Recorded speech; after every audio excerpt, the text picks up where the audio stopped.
Now, my question is for the entire panel, and my question is, as CEOs, what are the three things that kept you up at night during the pandemic, and how did you face these challenges, and have these challenges got amplified or gone away? Thank you. So from Indonesia, I'll move to Sri Lanka and then to Hajjar. Hajjar, you run one of the best companies in Sri Lanka. What were some of your challenges, and have these problems gone away? Thank you, Dinesh and Felicio. I think your talk has been just wonderful, and it reminded me of so many important things. Thanks for that. Firstly, Dinesh, what has kept me away last year? Absolutely safety, and in two manners: safety, the health safety, but also the psychological safety of our employees. We have seen many domestic abuse. We have seen many stress, depression. So I've had, calls which I've never had with booking psychologists to make sure that the morale of the people is high. So that was big, the health safety and the psychological safety we create from an open organization. Second one is exactly what Sachi had said, is how do you maintain the rope? Because it's not about a free flow and let go and then everybody is, celebrating the party. But it's about, how can I create this balance and empathy as well as challenging work plans so that people can still get promoted, can still look at their career as something which is progressing. So that was the second one. And the third one, which I'm still working on a lot, is culture.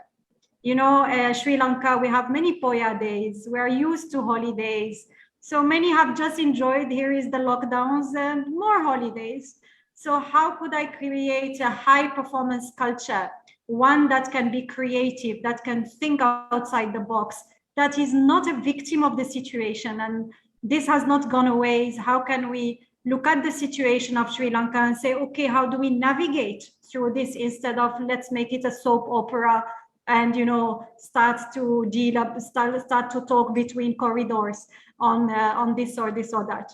So what has gone away, I must say, in your second part, I think we have been able to open a conversation with our employees because I have shown my vulnerability.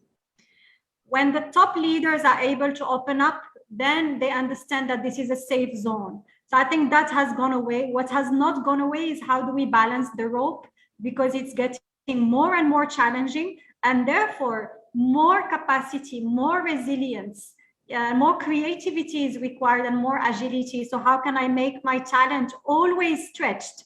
And that is not intuitive because there is also great resignation. So most of them are saying, you know what, exactly, why do I need to be overproductive? Do I really want to become a chairperson in the future? Or maybe a manager is good for me. So that's what still keep me, very busy in terms of how do we unlock the possibilities. Okay, quick comment on the environment also. I know it's a challenge operating in a current environment, but as a CEO, what are some of your challenges? I'll tell you, I think it is changing daily. What Sri Lanka was beginning 2020 and 2020, completely different. Then 2021, I'd tell you between August when we saw the currency starting to go to 240, 260, then September when it was at 203. Since September, I have daily calls. And then the issue escalates. It has gone from managing a P&L to managing really continuing to do business, which is the base of the pyramid, if I may say, in terms of pyramid of Maslow, is how can I make sure that my company, if there is an electricity blackout, that we can run? How can I make sure that if there are no fuel in the country, how can I run? How can I make sure that if the bank doesn't give me dollars, how can I pay my suppliers? So we've created, Dinesh, what I call a rapid response team.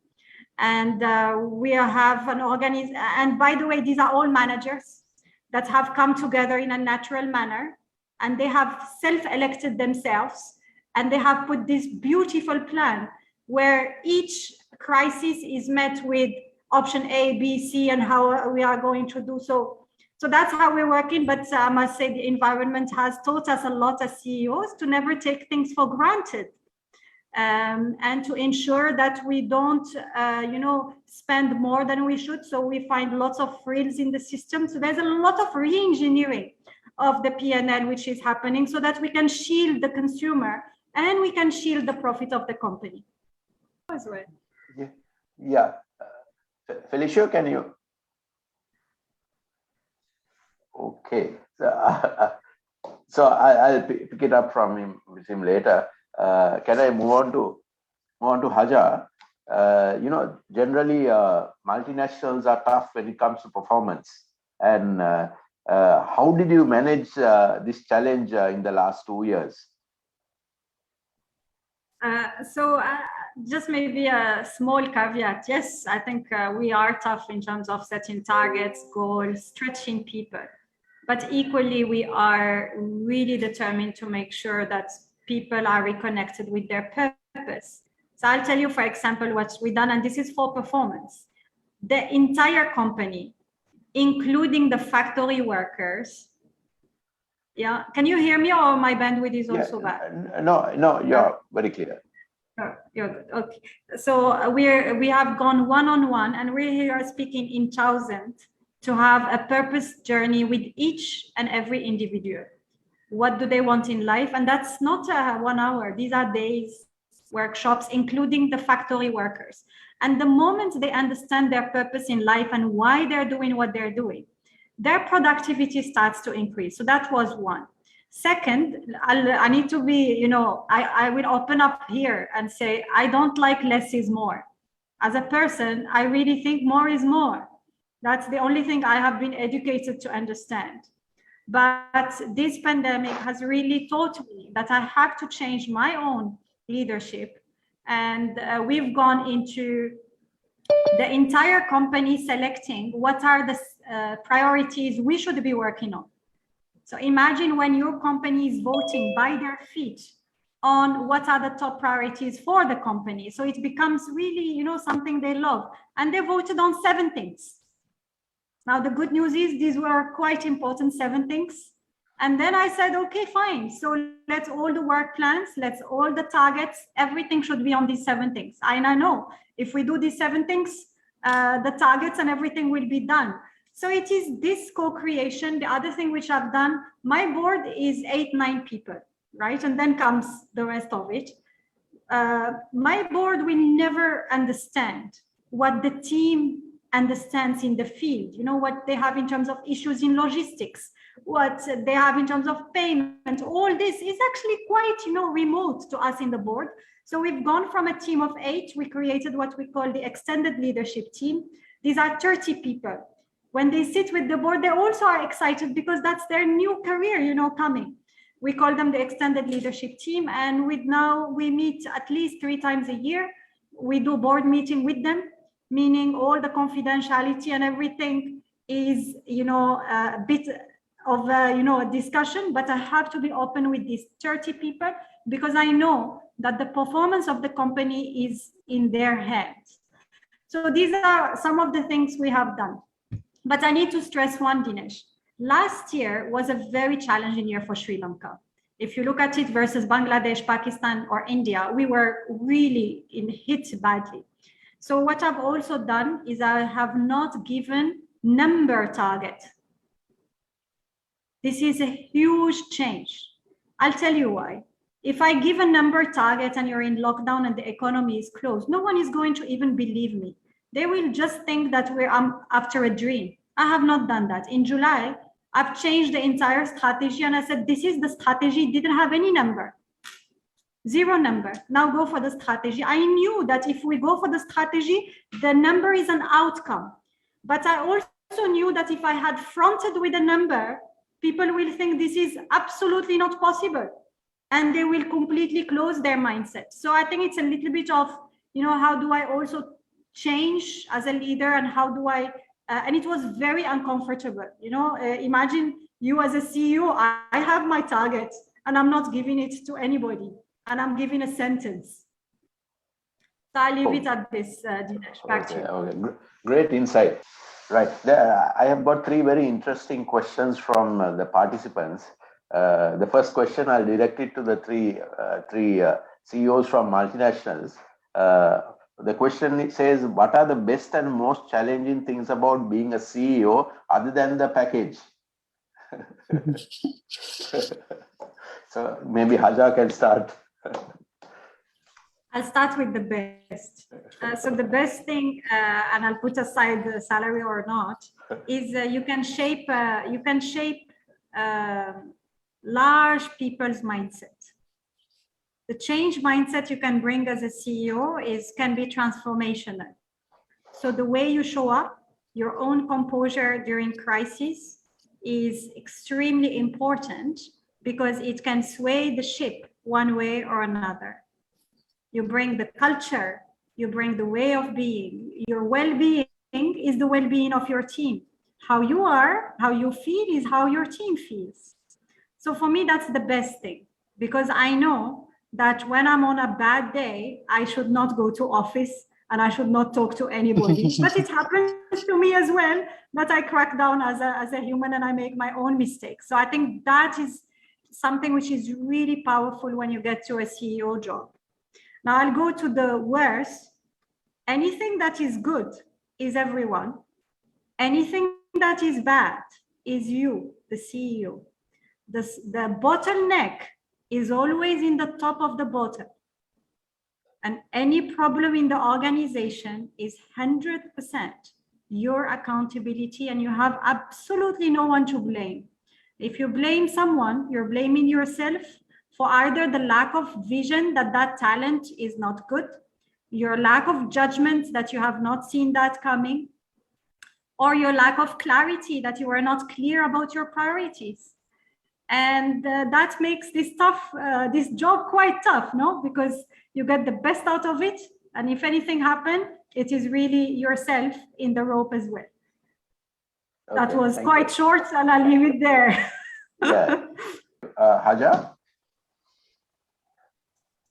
So I think our friends have already said a lot. I will probably add two things as to the way to become a CEO. To me, communication, I think Felicio and Sashi has said it. Clarity of communication is extremely important. Working, what you really want to say. And instead of, talking a lot, and peel the onion always to really be clear, what are you trying to communicate? How are you going to communicate it? How others are going to feel your communication? When you answer these three questions, I think communication tops the charts as a CEO, because your team are going to do the work, Number two for me is humility with ambition. Humility gives you the listening. Humility gives you the learning. We are CEOs, we also are learning every day. And ambition gives you this unwavering commitment yourself towards the vision, that you never settle for anything than perfect, that you're really paranoid about the absolute perfection of your operations, by also being humble to listen and adapt and learn. And so I think this humility and ambition, two contradictory things, but equally can be put together. So I'll take these two. And then books, I have many to share. And honestly, these are books that I have read more than once. This is how much they have marked me. So the first one is The Art of War by Sun Tzu. I'm pretty sure everyone has read it. Amazing strategic book that teaches you how to win in the longer term, how to use tactics and strategy for a win-win solution. I think the second one is The Mind of the Leader. Really amazing book that speaks about the importance of chairmen and CEOs to become more human, selfless, yet driving company performance. The third one is written by two very young boys called The New Power, where they understood through LinkedIn how the organization is run. It's The New Power, I'll let you discover it. And it's really how the bottom-up culture can create higher performance. The last one, and I've just finished reading it this Christmas. I'm sure you guys have already read it, but really good. This called Atomic Habits. How can you become a better leader by changing even 1% every day yourself? So these are 4 books which I would recommend reading. Thank you. There's another interesting question here. Somebody wants to know, how do you manage a very aggressive board as a CEO? So, Hajjar, can I start with you? So, Dinesh, Unilever in Sri Lanka is not a listed company. So I think it's easier than when it is listed. So they don't have an external board. So I have to respond to my boss in South Asia, who sits in the board of Unilever. And I think the one thing we do well in Unilever is to stay connected. So actually, the headquarters in London knows exactly where Sri Lanka is. And we do this with regular catch-ups. Our CEO, Alan Jobs, speaks to the entire organization twice a month. Imagine this, how much the guy is busy and how much he spends to connect with the entire team. Same, my own boss who sits in India speaks to our team minimum every 3 months with everything going in the country, and with me, of course, over WhatsApps, etc. But I think here the most important thing is to show the reality. Do not shy away from showing the reality and owning the reality. So the external people, they're good. I mean, knowing is better than just, hiding some facts. But quickly coming from the victim zone to what are the parts we are doing well, what are the parts we are working on, a fact-based conversation, put all the emotions to the side. You will be put on the spot. When you become a CEO, you should accept that your chair is an exit chair.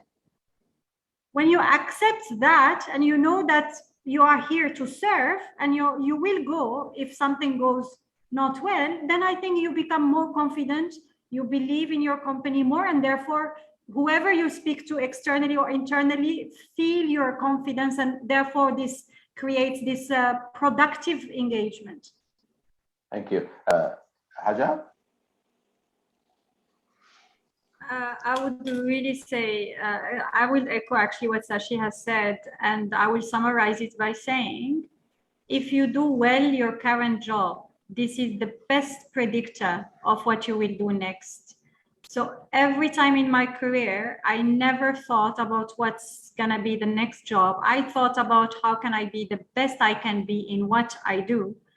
And I always trusted that if I become that person that the company believes has some skills, then they will propose me for the job. And I think that takes the stress out of me. It makes me focus.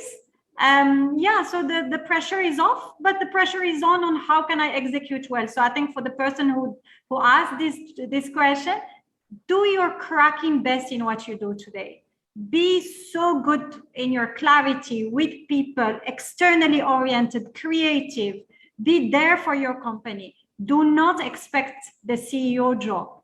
They will come to you with that. And if they don't, that's also okay. So I think that's the parallel which you need to also take that stress out. I really believe us as individuals, we have so much potential. It's just the stress we put on ourselves because of others' expectation and our own expectation, we start dropping our performance. So if you take that out of the equation, it might unleash you. Yeah, quick comment from Hajjar. There's a question for you here. Somebody wants to know, the pandemic has had a significant financial impact on business profitability. How did you adapt your business model to reduce cost in the short term? So yes, I don't think it's only our company. Everywhere you go, there's been a huge pressure on profit. And let me just take a second to frame that. This year, Sri Lanka has been hit by the following: currency negative swing, actually quite big. Second, material inflation, quite big. 3, logistics and shipping. As an island, we import all the raw material. So these 3 swings have been compounded by about 16 weeks of stringent lockdowns where the economy has been on a pause. So automatically you have an impact on your P&L, just the sheer deleverage because your consumers, for example, in our case, they're at home, they're not washing. They're not showering, they're in their pajamas, the kids don't go to school, etc., etc. From the get-go, even last year when the pandemic has started, we have been far more alert to our cost center. So the first thing we have done, we have deployed huge departments thinking about what are all the frills.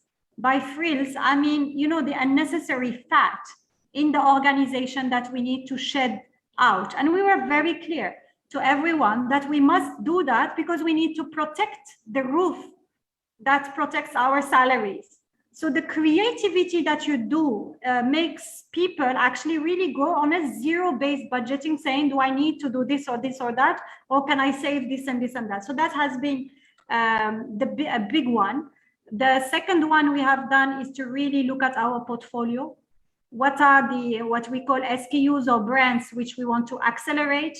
And what are the SKUs or brands which this is just not the right time for? We have relooked at our innovations to really focus on the innovations which will work for the now and delay the other innovations. So this is a lot of choices. Some teams therefore were demotivated and we had to motivate them to flex their jobs to other priorities. And I had honestly a CD team that was able to create in days new formats, new packaging to manage the recession. Because as you were cutting the cost, we also had a consumer who was finding most of the products unaffordable. So we were solving for the top line as well as the bottom line. So I would say, by the way, this is an ongoing job. And you would not believe that this year we also have unleashed that same program on cutting the frills. And we are still finding that we have frills in our system. So I think that's the way we're gonna go. But of course, the inflation continues, and therefore our creativity to find new ways to protect the bottom line as well as the top line is something which is top priority for me. Thank you. In the interest of time, I have so many questions here. I'll just pick two to close this session. The first question is, if you are faced with another national or global crisis, what would you do differently based on your learnings from the pandemic? Thank you. Hajjar?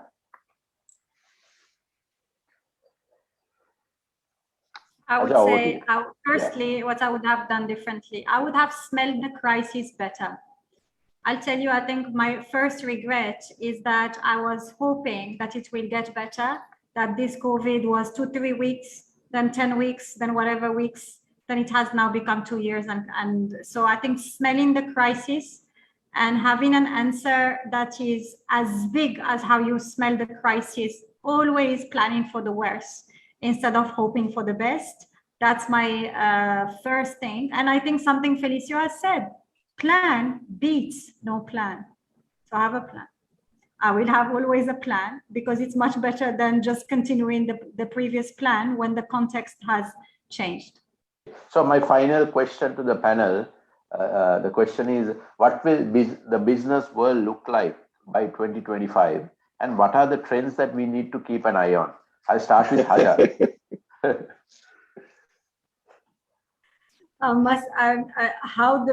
I can give you so many like professor lectures and all of that, but I think I want to first say the Bani calls for the unpredictability, right? So I don't think anyone can say how it's gonna be. Even, when I think today, February, I say to my team, think first quarter, second quarter, forget the year, think till July maximum. Even this year we'll have many, many years within it. Last year, there was at least some 7 years packed in just 2021. So I would say, I just don't want to answer how 2025 will be, but some trends will be accelerated, right? So I think the fact now we take our health seriously, that's not going to go away. Vitamins, supplements, minerals, I think that is going to continue to explode. Digitization, absolutely, because why do you want to deal with the sort of money, etc.? I think people now are far more alert about information, fact checking, what is right information, what is wrong information, what is coming in social media. So we as businesses, we have to have the highest conduct in terms of transparency, ethical ways of working, and employee rules. So I think for me that is a huge change of the pyramid. It's the bottom of the pyramid that tells how the company is going to perform, because the voice at the bottom has understood that they can now, speak about their well-being, speak about how they want their work to be. So organizations have to shift from rigid ways of working to very malleable ways of working, including 4 days per week, including flexible work, working in 2-3 companies. So all of that will probably happen, and we are actually working on some of it already at Unilever. I cannot reveal much, but that domain is going to be really accelerated. No one wants to be in office 100%. We have to accept that, for example, and we have to cater for it. Thank you. So Thank you, I leave Hajjar. the rest for Sachi, Felicio, and Shamika.